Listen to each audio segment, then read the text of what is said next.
Good evening sa lahat. Wala akong mai-content kaya ito maghimay ako ng talbos ng kamote dahil magluto si Mami Lan ng sinigang na bangus.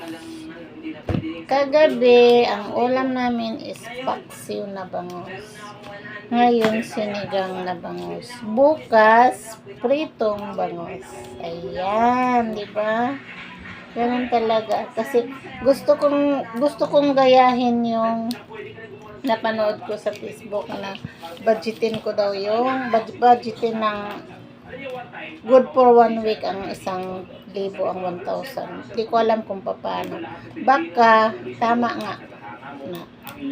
Kung gusto mo mag-ulam ng chicken, gusto mo may sabaw, mag-lucky meat chicken ka na lang. Ito ang bangus namin is kalahating kilo ba yun? Dalawahing luto. O, diba? Nakakatipid ng lola. Kaya, ayun. Okay na. Okay lang yun. Tipid-tipid tayo kasi ang hirap ng buhay. Ito, okay na to. Tapos mayroon ako dito. Tawag nito? Ang tawag nito guys? Okra. May sili. Dollar ang sili. Kamatis. At saka sibuyas. May luya ako doon.